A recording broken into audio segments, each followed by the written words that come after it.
자, 시편 62편. 오늘 다른 말씀은 읽지 않고 특별히 8절 말씀 같이 읽도록 하겠습니다. 1절부터 62편 전체인데 그 중에서 오늘 8절 말씀만 읽겠습니다. 시작. 백성들아, 너희는 언제나 그분을 신뢰하고 그분 앞에 너희 마음을 쏟아놓으라. 하나님은 우리를 위한 피난처시로다. 셀라. 네, 기도하겠습니다. 하나님, 이 시간 또 주의 말씀을 높이셔서 우리들이 믿음 생활을 하는 데 있어서 정말 주 하나님을 신뢰하는 그 모든 문제를 오늘 이 시편을 통해서 살필 수 있도록 도와주시고 저희들 깨닫는 영을 주시고 또 하나님 앞에 순종하고 나아가는 또 영을 허락해 주셔서 주님 그 영으로 주님을 진정으로 또 사랑하고 또 주의 말씀을 듣는 특별한 시간이 되도록 인도해 주시옵소서.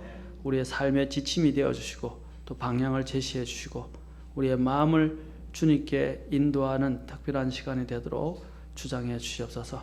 주님께 이 시간을 의탁하며 우리 주 예수님의 귀한 전함을 받들어 기도합니다. 아멘. 앉으시겠습니다.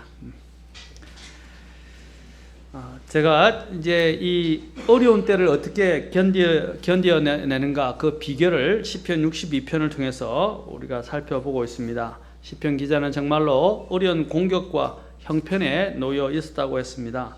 이런 어떤 공격인지는 알 수 없지만 정말로 그가 여러 가지 적들의 대적들로 인해서 큰 공격을 당해서 위기에 처해 있었고 그가 여러 가지 이러한 진퇴양난의 상황에서도 하나님을 바라보면서 그 비결을 오늘 이 시편을 통해서 우리에게 제시해 주고 있는데 지난 시간에 저희들은 먼저 오직 구원의 하나님을 신뢰하라. 구원의 하나님을 신뢰하라 1절부터 8절까지를 쭉 우리가 살펴보았습니다.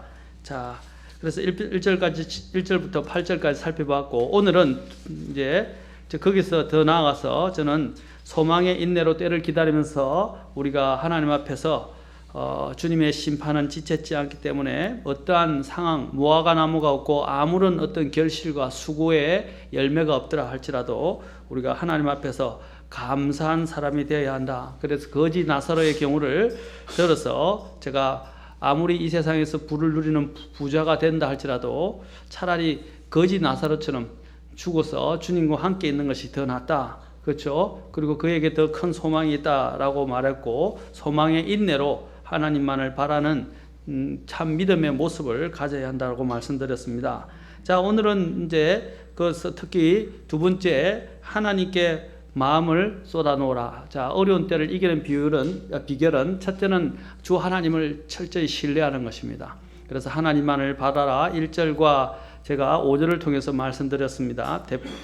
자, 오늘은 하나님께 온 마음을 쏟아 놓으라라는 것입니다. 자, 오늘 여기서 8절에서 말씀하고 있죠. 언제나 그분을 신뢰하고 아까 신뢰가 나왔죠. 그분 앞에 너희 마음을 쏟아 놓으라. 자, 그래서 여기서 왜 쏟아 놓느냐? 하나님은 여기서 우리의 피난처가 되신다라고 말씀하십니다. 존 번연이 말하기를 기도는 우리의 영혼을 쏟아놓는 것이다 라고 말했어요. 그래서 오늘은 저는 기도에 초점을 맞추고자 합니다. 우리가 기도에 대해서 많이 제가 이야기했고 또 기도에 대해서 많이 이야기합니다. 오늘 참 하나님이 성령께서 인도하신 거라 저는 생각합니다. 정말로 성령께서 왜 인도했냐면 오늘 우리 서진이하고 또 서자매님이 찬송을 했는데 제가 사실은 오늘 벌써 설교 안에 제가 인용하는 내용으로 오늘 주 예수께 조용히 나가 내 마음을 쏟아놓으라 하는 부분 가사를 이미 다 써놨어요 여기. 근데 그걸 찬송을 부르셨어요. 그래서 이야기를 할 필요가 없게 하나님께서 딱 설교 앞에서 준비를 하셔서 얼마나 이렇게 하나님이 잘 맞게 연결시켜 주셨는지 예, 이것은 하나님의 특별한 저는 섭리와 인도하심이라고 생각합니다. 그 마음을 이미 준비하시게 하셨어요. 오늘 불렀던 찬송처럼 우리는 또 제가 있는 다른 찬송 부분에서는 너 예수께 조용히 나가 내 모든 짐 내려놓고 주 십자가 사랑을 믿어 죄 사함을 너 받으라. 주 예수의 은혜를 입어 내 슬픔이 없어지리. 내 이웃을 널 사랑하여 너 받은 것 거저주라. 또 주 예수를 친구로 삼아 늘 내 옆에 모시어라.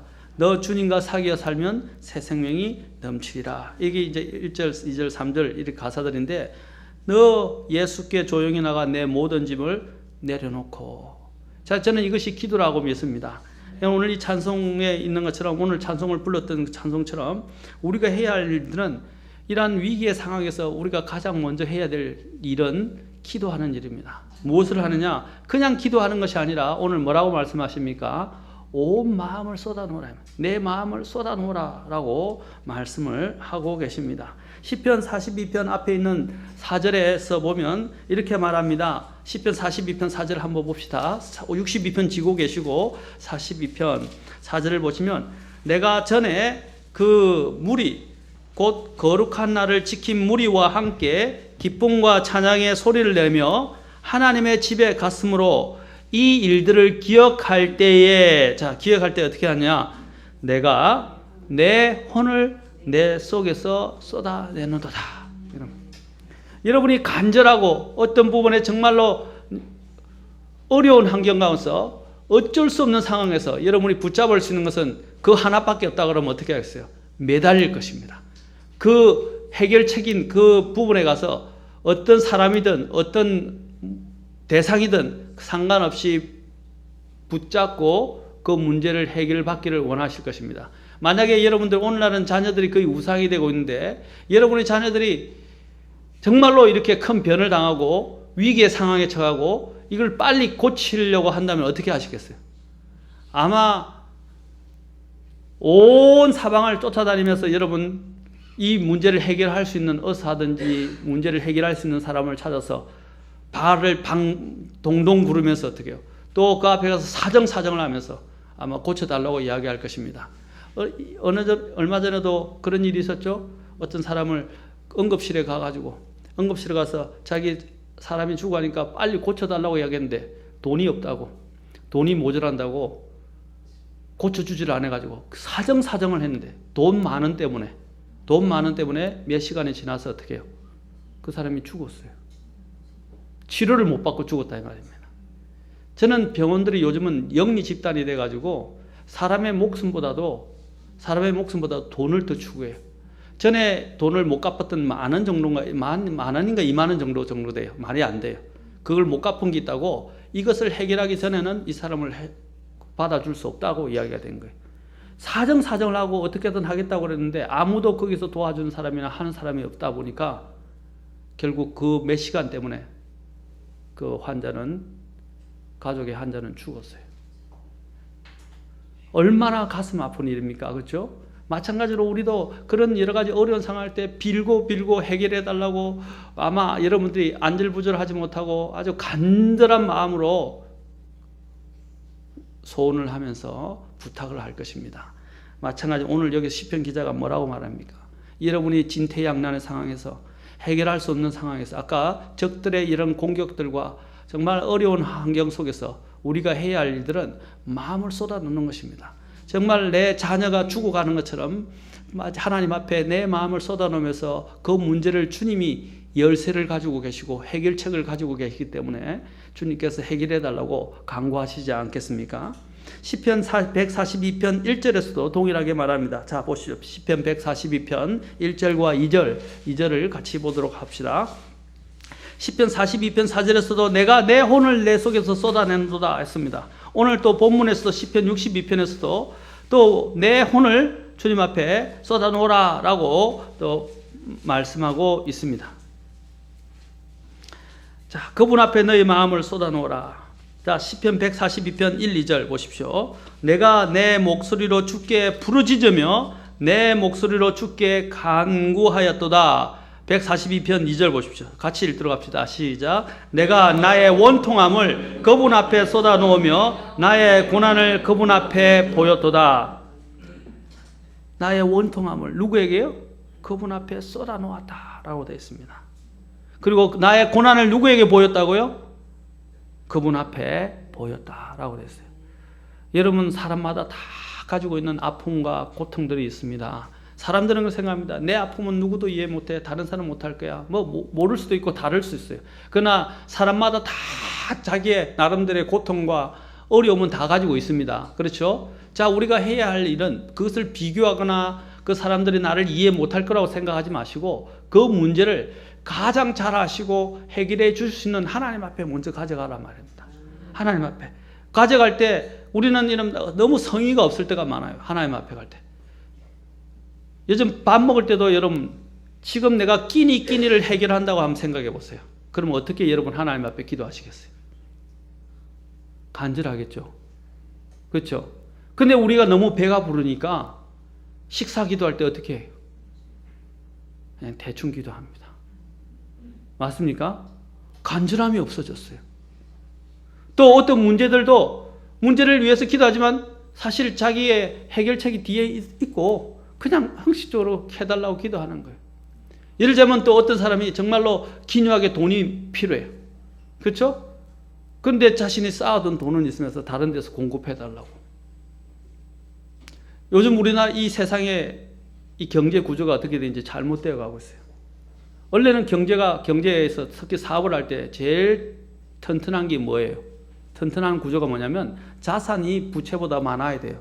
그렇죠? 근데 요즘은 어떻게 하냐면 남의 이자가 싸니까 남의 돈을 끌어다 써가지고 그것으로 투자를 해서 돈을 번다 이 말입니다. 그렇죠? 그때는 괜찮아요. 그러니까 자신들이 언제든지 돈을 끌어들일 수 있다고 생각하니까 그냥 막 사는 거예요. 그럼 나중에 돈을 못 갚으면 뭐예요? 파산 신청하고.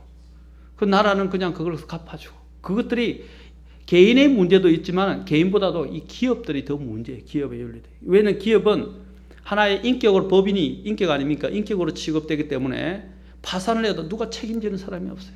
국가도 마찬가지예요. 국가도 공무원들이 자기 돈 아니니까 우리나라 지금 보십시오. 자기 돈 아니니까 그냥 막 돈을 막 써요. 빚을 막 내요. 자기가 하고 싶은 사업을 그냥 막 굴려요. 그러다 보니 그래요. 나중에 끝나고 나면 면책이에요. 책임을 지는 사람이 없어요. 그러니까 간절함이 없는 거예요. 만약에 내 피땀 흘린 돈으로 이것을 투자했다고 그런다면 어떻게 하시겠어요? 정말로 하나하나마다 세심하게 귀를 기울이면서 할 것입니다. 그런데 남의 돈을 퍼다가 막 하니까 또 이것이 사고가 나도 문제가 안 되니까 막 사용하는 거예요. 간절함이 없는 거예요. 어떤 사람들은 그렇게 이야기합니다. 또 교회 사역이나 어떤 사람이 진짜 어려운 사람들이 있는데 그 사람들이 정말 너무 급해서 이 문제로 인해서는 생명의 위기가 왔다 갔다 아까 하는 그런 문제들이 있는데도 기도하기를 원합니까? 배부르게 하라. 더욱게 하라. 성경에 나와 야고보서에. 요한서에도 나옵니다. 말로만 어떻게 해요?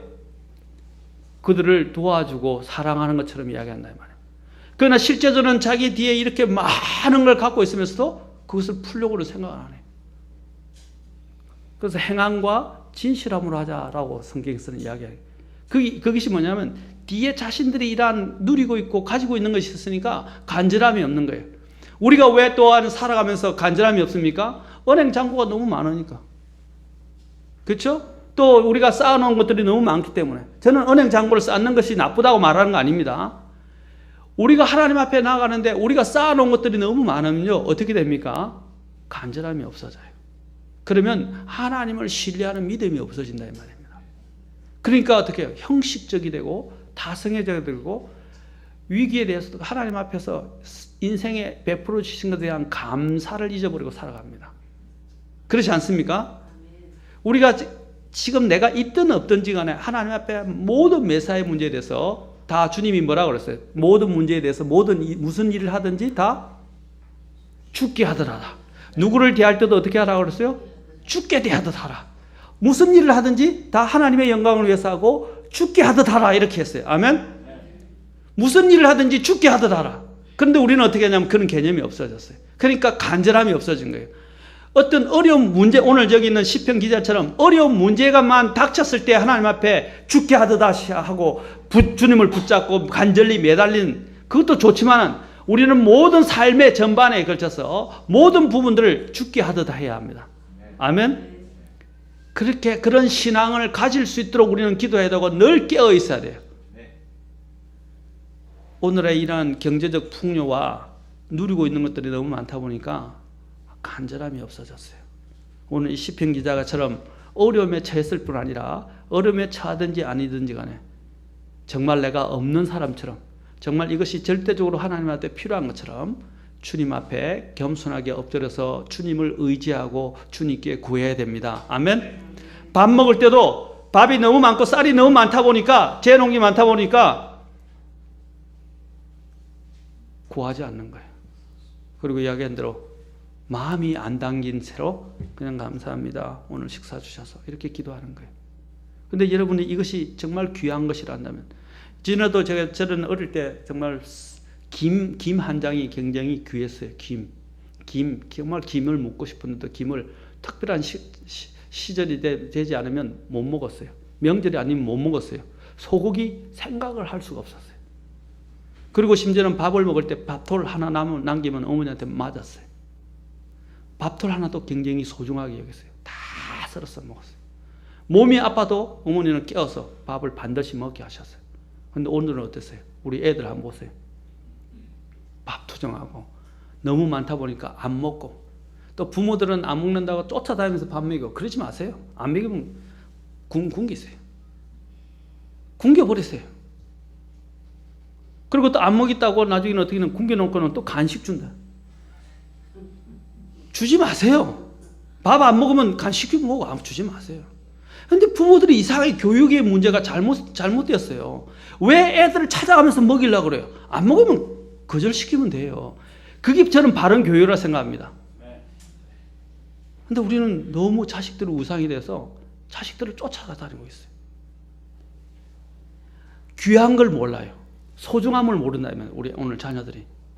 우리는 우리 자녀들에게 이런 소중함, 모든 것들 하나에 대해서 귀함, 하나님 앞에서 정성을 다하고 모든 부분에 대해서 귀하게 여기고 또 모든 부분에서 하나님 앞에 정말 마음을 다하여 기도하고 구하는 그리고 신앙생활을 하는 그런 사람들이 되어야 됩니다. 아멘? 그게 바른 신앙생활이에요. 맨날 뭐 성경에 대해서 이상한 이런 깊은 부분들을 막 지식적으로 끌어내가 이야기하는 그것만 가지고 신앙생활을 하는 게 아니란 말입니다. 물론 성경에는 놀라운 신비적인 것들이 너무 가득 차 있어요. 그러나 신앙생활에 우리가 살아가는 생활은 실제적인 것입니다. 그것이 하나님을 진짜 신뢰하고 하나님과 동행하는 것이고 또 하나님 앞에 내가 진짜 나아가면서 하나님과 생명으로 맞닿아서 함께 나아가는 거예요. 아멘? 혼을 쏟아놓는 기도, 이것이 얼마나 중요한 문제입니까? 다윗은 특히 이런 어려운 핍박 속에서 하나님의 구원을 요청을 하고 있습니다. 1절부터 2절에 나오죠. 그는 원수들의 이러한 핍박 가운데서도 굉장히 우울한 처지에 빠졌으나 이것을 물리치기 위해서 과거에 하나님의 은혜를 3절에서 6절에 보면 은혜를 기억합니다. 제가 그래서 하나님의 은혜를 기억해야 한다 그랬죠. 그리고 과거에 자신을 구원해 주신 하나님께서 현재도 구원해 주실 것을 7절부터 12절에서는 또한 확신하면서 나아가고 있습니다. 여러분 절망의 특히 구름텅이에 있었을 때 다윗의 기도는 너무나도 간절하고 열렬했습니다. 절망적인 상황 가운데서는 다윗은 더욱더 하나님 앞에 부르짖었습니다. 시편 130편 1절 2절에 보면 오 주여 내가 깊음들 속에서 주께 부르짖었나이다. 주여 나의 음성을 들으시고 나의 간구 소리에 주의 귀를 기울이소서. 이것은 바로 어떤 사람이 죽어갈 때 탄원하는 소리처럼 들립니다. 여러분 죽어가는 사람이 제가 이제 복음을 전할 때 이렇게 전합니다. 복음을 전할 때 누구든지에게 꼭 설명합니다.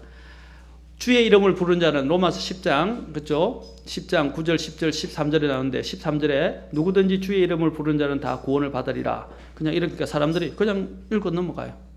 그래서 제가 그걸 반드시 설명을 합니다. 어떻게 설명하냐? 10장 13절. 지금 당신이 물에 빠져서 지금 죽어가고 있고 지금 죽어가서 내 힘으로는 도저히 구조할 수 없고 살아날 수 있는 방법이 없다. 그러면 당신은 어떻게 하시겠냐? 그러니까 살려주세요 이렇게. 그냥 살려주세요 그렇게 하겠냐고 제가 물어봐요. 아니라고 살려주세요 그렇게 하지 않겠냐고. 그렇죠? 그렇게 되면 물에 빠져 죽어가는 그 사람의 심정처럼 오늘 하나님 앞에 여러분이 당신이 지금 지옥의 구덩텅이에 빠져들어가고 있고 지금 그 영원한 멸망의 늪에 빠져들어가고 있는데 지금 당신이 하나님 앞에 어떻게 구하시겠냐고. 그게 지금 여기서 말하는 주의 이름을 부르는 것이라고. 제가 그렇게 설명을 해요, 항상. 그러면 그때 마음이 놓고요, 무릎을 꿇기 시작하고 기도하기 시작합니다. 간절하게. 복음을 전할 때 저는 마음을 다하여 라고 하는 부분들을 강조해요. 그렇죠? 마음으로 믿으면. 그래서 이 마음이 얼마나 중요해요. 우리가 하나님 앞에 나갈 때 그냥 하나님이 다 보장이 그냥 우리 애들도 보세요. 모든 게 다 그냥 보장이 되었으니까 그냥 그것에 대한 귀함도 없이 마음이 없어요. 그렇죠? 그런 마음을 가지고 우리가 매사를 대한다면, 특히 하나님의 앞에서 문제를 가지고 나아간다면 하나님이 얼마나 잘 들어주시겠어요. 그렇죠? 하나님이 또 얼마나 이뻐하시겠어요. 우리 애들이 차려준 거 편식을 하지 않고 엄마 앞에서 뭐든지 감사히 먹고 귀하게 생각하고 하나도 안 떨어지고 딱 꼭꼭 씹어서 먹으면 이뻐요, 안 이뻐요? 이쁘죠? 더 다른 걸 더 해주고 싶어져요. 그런데 다 차려놨는다, 맛없다, 안 먹는다 이렇게 이야기하면 어떻게 해요? 꼭 지받고 싶어요. 그렇죠? 하나님의 입장에서도 마찬가지예요. 우리는 하나님의 자녀인데 하나님의 자녀가 투정하고 있고 배부른 소리하고 있고, 그렇죠? 아무런 그런 하나님 앞에 대한 간절함이 없고 애절함이 없으면 어떻게 해요? 하나님 보시기에도 지혜받고 싶을 것 같아요. 그리고 하나님이 한번 해봐라. 그럼 너 어떻게 되는가? 나중에 영양 불균형이 오고 영적 영양 불균형이 오고 잘못되지 않겠어요? 그렇죠? 그러나 하나님 앞에서 무엇이든지 감사하고 간절하게 바라고 죽게 대하듯 하고 그렇게 되면 어떻게 해요? 하나님 보시기에도 아주 이쁜 자녀로 하나님이 생각하실 것 같아요. 아멘? 저는 이것이 오늘 시편 기자의 핵심이라고 저는 시편 기자가 말한 핵심이라고 생각합니다. 시편 130편 또 5절부터 7절에 보십시오. 이렇게 나가 있습니다. 시편 130편 5절부터 7절에 내가 주를 기다리고 내 혼이 기다리며 내가 그분의 말씀에 소망을 두는도다. 내 혼이 주를 기다림이 뭐라고 됐어요? 파수 보는 자들이 아침을 기다림보다 더하나니 내가 말하거니와 파수 보는 자들이 아침을 기다림보다 더하도다. 저는 군대 생활을 했기 때문에 군대 생활에서 이 참 특히 군대 전방에서 영하 20, 30도를 왔다 갔다 하는 데서 탄약고라면 또 탑이 세워져 저 위에 씁니다. 얼마나 추운지. 추워서 아무 생각이 옷을 껴입고 껴입어도 발이 시렵고 추워요.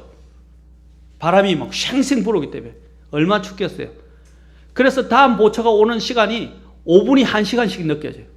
얼마나 기다려지는지. 다음 보초가 오는 1시간, 보통 50분을 쓰는데 근무 쓰는 사람들이 너무 적다 보니까 1시간에서 1시간 10분씩 쓸 때도 있어요. 그럼 그 5분이 지옥 같아요. 지옥에 비교할 수는 없지만 지옥처럼 느껴질 만큼 너무 곤욕스러워요. 여기 있는 파수꾼도 맞아요. 하루 왼도록 다음, 그쵸, 자기가 이 빨리 해야 근무가 끝날 거 아닙니까? 그 다음 아침이 밝아오기를 얼마나 기대하겠어요. 그런 것처럼 우리가 하나님 앞에 어떻게 해요? 그런 간절히 주님을 기대하는 마음으로, 기다림으로 주님 앞에 나가야 한다고 지금 말하는 것입니다. 아침을 기다림보다 주님을 기다리는 것이 더하다라고 말했어요. 우리가 주님 앞에 그렇게 나가야 돼. 이스라엘은 주께 소망을 둘지어다. 주께 긍휼이 있으며 그분께 풍성한 구속이 있도다. 오늘 이러한 간절한 대표적인 사람이 우리는 한나를 들 수 있을 것입니다. 여러분은 잘 알지 않습니까? 여러분 한나의 기도를 뭐라고 말하고 있습니까? 한나의 기도를 사무엘상 1장 12절부터 15절에 보니까 이렇게 기록되어 있습니다.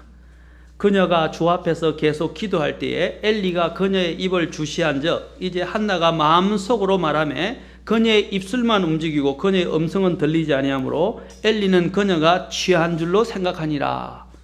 술에 취했다고 생각했어요. 너무 이 여자가 절망적인 상황이 있으니까 이제는 술까지 먹고 와서 기도한다 이렇게 생각했어요. 근데 엘리가 그녀에게 이르되 내가 어느 때까지 취하여 있으리느냐 내게서 포도주를 치우라 라고 하매 한나가 대답하여 이르되 내 주여 그렇지 아니하나이다. 나는 내 영이 슬픈 여자이니이다. 내가 포도주나 독주를 마시지 아니하고 자 보세요. 다만 주 앞에 내 혼을 쏟아놓을 뿐이다. 주 앞에 손을 쏟아. 이것이 오늘 여기 시편에 있는 것과 동일함. 혼을 쏟아놓는 것. 여러분 언제 주님 앞에 한번 여러분들이 요즘 와서 기도하면서 한번 절규하면서 주님께 부르짖어 봤어요? 마음으로 신음하면서 하나님께 언제 부르짖어 봤어요? 오늘 여기 특히 근본주의 독립신경 너무 점잖다 보니까 절규하고 하나님 앞에 마음으로 신음하고 하나님 앞에 목 놓아서 외치면서 주님 앞에 간절히 매달리는 그런 것들이 너무 없어졌어요. 다 신사적이에요. 너무 신사적이에요. 너무 신사적이에요. 다 그냥 책상에 앉아서 의자에 앉아서 편안하게 그냥 기도하고 무릎 꿇고 기도하는 게 없어졌어요. 맞습니까? 요즘 뭐 땅바닥에 앉으면 무릎이 안 좋고 허리가 안 좋고 자세가 안 좋아지고 그런 것 때문에 이제 책상 무자가 생기기 시작하면서 이제는 무릎 꿇는 것이 없어졌어요. 다 편하게 앉아서. 우리 요즘 임원회들도 임원회 끝나고 나면 무릎 꿇고 기도합니다. 요즘 또 집사님도 아침에 기도하는데 갑자기 손을 들면서 목사님 무릎 꿇고 기도하면 안 될 거예요. 그리고 같이 또 무릎 꿇고 기도합니다. 우리는 무릎 꿇는 기도가 없어지고 있어요. 무릎 꿇는다는 게 뭡니까? 하나님 앞에 바짝 엎드리고 간절히 매달리겠다는 것입니다. 아멘? 무릎이 아프든 안 하든 우리는 만군의 하나님 앞에 나의 필요를 아뢰고 주님 앞에 나가는데요. 너무 편해져 버렸어요. 그냥 책상머리에 앉아서 졸면서 고기는 까딱까딱 하다가 하나님 앞에 그냥 기도하는 그런 기도에서 이제는 벗어나서 정말 오늘 여기 있는 것처럼 내가 상황이 좋든 안 좋든 간에 하나님 앞에 정말 나의 혼을 쏟아부으면서 주님 앞에 간절히 기도해야 됩니다. 저는 기도할 때 어떤 식으로 또 기도하면 내 바로 발치에 내 머리치에 그 주님의 발치가 있는 것처럼 주님의 발을 붙들고 있는 것처럼 그렇게 기도해요. 그런 심정으로 우리가 주님을 붙잡아요. 왜? 주님은 함께 하시잖아요. 그렇죠? 지금 주님이 내 앞에 있고 내 주님만이 나의 응답의 열쇠이시고 그분만이 나에게 구원을 가져다 주신 분이라는 믿음을 가지고 주님 앞에 붙잡아 있나 이 말. 그런 상상을 하나님께 그런 마음으로 간절하게 주님 앞에 나아가자 이 말입니다. 대표적으로 주님이 특히 이런 어려운 상황이 왔을 때 낙심하지 말고 기도할 것에 대해서 누가복음 18장을 통해서 말씀하셨습니다. 자, 같이 한번 봅시다. 누가복음 18장 1절부터 8절입니다.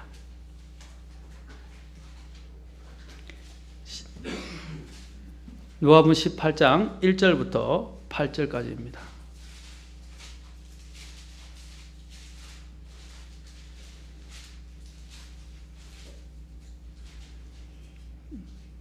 자, 같이 한번 읽어보도록 합시다. 자, 시작. 사람들이 항상 기도하고 낙심하지 말아야 할 것을 보여주시려고 그분께서 그들에게 비유를 말씀하여 이르시되 어떤 도시에 하나님을 두려워하지 아니하고 사람도 존중하지 않은 한 재판관이 있었고 그 도시에 한 과부가 있었는데 그녀가 그에게 가서 이르기를 내 대적에게 내 원수를 갚아주소서 하되 그가 한동안 들어주지 아니하였으나 나중에 속으로 이르되 내가 하나님을 두려워하지 아니하고 사람도 존중하지 아니하지만 이 과부가 나를 괴롭게 하므로 내가 그녀의 원수를 갚아주리라. 그렇지 않으면 그녀가 항상 와서 나를 지치게 하리라 하였느니라 하시니라. 주께서 또 이르시되 불의한 재판관이 말하는 것을 들으라. 비록 하나님께서 밤낮으로 자기에게 부르짖는 자들 곧 자기의 선택받은 자들을 향하여 오랫동안 참으실지라도 그들의 원수를 갚아주지 아니하시겠느냐. 내가 너에게 이르노니 그분께서 속히 그들의 원수를 갚아주시리라. 그럼에도 불구하고 사람의 아들이 올 때에 땅에서 믿음을 보겠느냐. 불의한 재판관도 이 과부의 이 끈질긴 기도로 인해서 어떻게 해요? 이거 도저히 안 되겠다. 이거 안 하면 내가 지금 시달림을 받아서 도저히 괴로워서 안 되겠다. 들어줘야 되겠다. 라고 생각까지 하는 이 불의한 재판관이 누구도 무서워하지 않는 사람이었어요. 그런데도 어떻게 해요? 그 과부의 끈질긴 낭망하지 않고 끈질긴 기도에 어떻게 해요? 귀를 기울였다 이 말이에요. 그러면 하물며 하나님께서는 얼마나 더 잘 들어주시겠냐 이 말입니다. 얼마나 더 우리에 대한 신원을 갚아주시겠냐 이 말입니다. 아멘. 그런데 문제는 더 중요한 것이 8절에 있어요. 뭐라고 되어 있습니까? 사람의 아들이 그럼에도 불구하고 사람의 아들이 올 때에 땅에서 믿음을. 왜 갑자기 이 구절이 나오고 믿음에 대한 문제가 나오는 거예요? 왜 마지막 때에 믿음을 보는 일들이 어려웠게 되는 거예요? 이거는 기도와 관련했어요. 지금 본문이 기도를 이야기하고 있어요. 정말로 주님 앞에 간절히 매달려서 기도하는 사람이 너무 적다. 하나님 앞에. 믿음은 뭡니까? 하나님 앞에 오는 거예요. 그리고 하나님을 신뢰하는 것입니다. 아멘. 사랑하는 성도 여러분, 여러분이 낙심할 문제가 생겼을 때 낭망하지 말고 계속 기도하십시오. 주님은 들으십니다. 불의한 재판관도 이 기도를 견디지 못하고 응답을 할 수밖에 없는 것처럼 우리 하나님은 더더욱 응답하신다 이 말입니다. 이런 믿음을 가지고 나아가십시오. 이것이 진짜 믿음이에요. 주 하나님께 대한 믿음을 가지고 혼자서 그분께 신음하고 절규하며 기도하는 것이 우리에게는 필요합니다. 그러나 때로는 다른 기도의 중보자들이나 다른 성도들에게 기도를 또한 요청하는 일도 대단히 중요합니다. 나도 절규하면서 기도하지만 우리는 또한 다른 사람들에게도 기도의 사람들에게 특별히 부탁하십시오. 저는 이제 기도를 문제가 생기면 우리 모매님한테 전화하고 싶어요. 매 전화하시니까, 매 기도하시니까 해서 모매님 기도해 주십시오. 또 제가 저를 안수했던 빌 스투트 목사님이 계신데 빌 스투트 목사님이 요번에 오셔서 너무 기대하고 좋아하시면서 이제 저한테 뭐라고 말씀하신지 아십니까? 이 목사 무슨 문제가 생기든지 있으면 나한테 전화해서 이야기하라고. 그분이 저한테 전화할 때마다 뭐라고 하신지 아십니까? 패스터리, 내가 항상 이 목사님을 위해서 매일 기도한다. 잊지 않고 매일 기도한다. 전화할 때마다 그렇게 말씀하세요. 저도 정기적으로 그분을 위해서 기도해요. 근데 그분은 매일 기도한다고. 전화할 때마다 한 번도 빠짐없이 기도 생활을 이야기하면서 기도한다고. 한 번도 안 빼놓고 기도하신대요. 특히 저를 안수했기 때문에 더 애착이 가시는 거예요. 얼마나 그 이야기를 들을 때 감사한지 몰라요. 너무너무 감사하지 않습니까? 힘이 되지 않습니까? 그러면서 이번에 와서도 무슨 교회에 문제가 생기든지 간에 나한테 전화해서 이야기해주면 내가 특별히 더 기도하겠다고 이야기하셨어요. 와, 굉장히 힘이 돼요. 아멘? 그보다 더 힘이 되는 게 어디 있어요? 제가 또 교제하는 많은 선교사님, 목사님들도 늘 기도한다고 이야기해요. 지금 제가 이렇게 건재할 수 있는 미국에서도 그렇고 지금 한국에서도 여러분들이 그렇고 아까 같은 빌스트 목사님도 마찬가지고 여러분들이 계속 저를 위해서 기도해요. 저희 교회를 위해서. 또 여러분들도 기도하셔야 돼요. 아멘? 우리는 내가 하나님 앞에 쏟아놓는 기도는 중보의 기도가 많이 필요해요. 사도 바울도 기도의 사람이라는 사도 바울도 어떻게 했습니까? 자신에게 다른 사람들에게 기도를 요청하는 일을 절대로 두려워하거나 부끄러워하지 않았어요. 그래서 뭐라고 그럽니까? 데살로니가전서 5장 25절에서 그리고 데살로니가후서 3장 1절에서 뭐라고 말합니까? 자, 봅시다. 이것만 보고 마치겠습니다. 데살로니가전서 5장 25절. 사도 바울이 뭐라고 이야기하는가? 형제들아, 제가 시간이 없으니까 형제들아 우리를 위해 기도하라 이렇게 이야기합니다. 요청합니다. 바울은 기도의 사람이었어요. 그런데 어떻게 했습니까?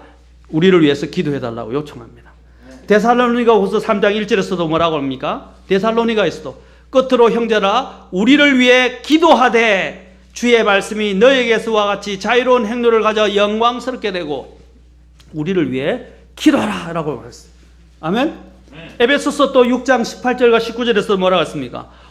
에베소 그 성도들에게 모든 기도와 간구로 성령 안에서 항상 기도하되 모든 성도를 위해서 모든 인내와 간구로 그 일에 깨어있고 또 나를 위하여는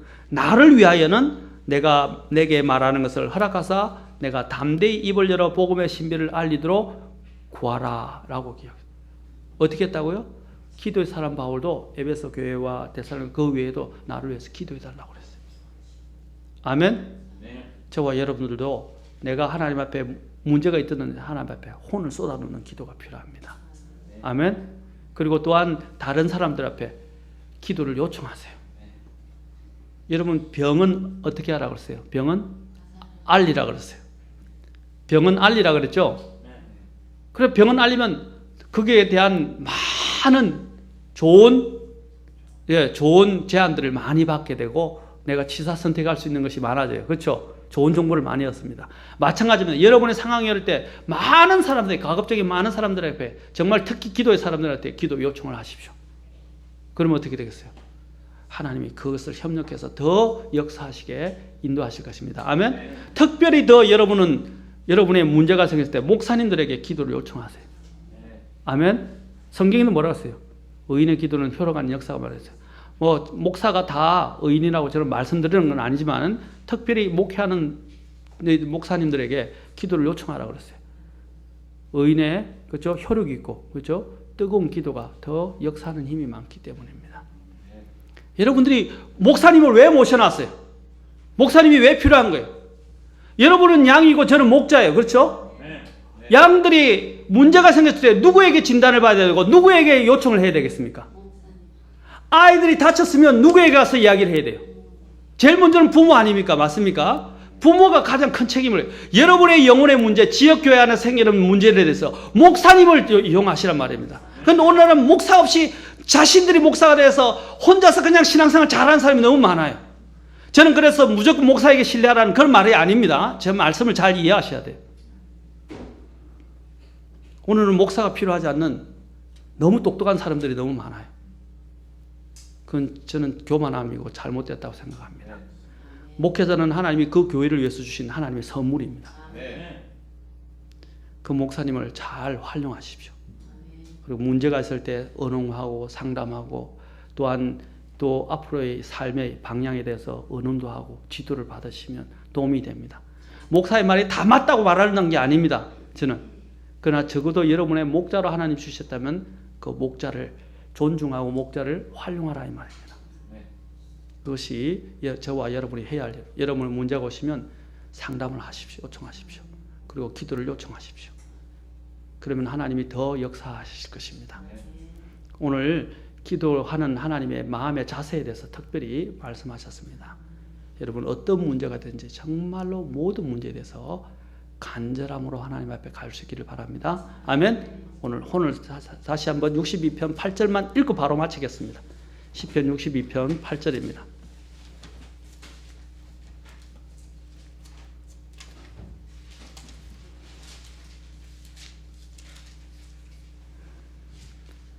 자, 같이 한 음성으로 읽겠습니다. 시작. 백성들아, 너희는 언제나 그분을 신뢰하고 그분 앞에 너희 마음을 쏟아 놓으라. 하나님은 우리를 위한 피난처시로다. 셀라. 아멘.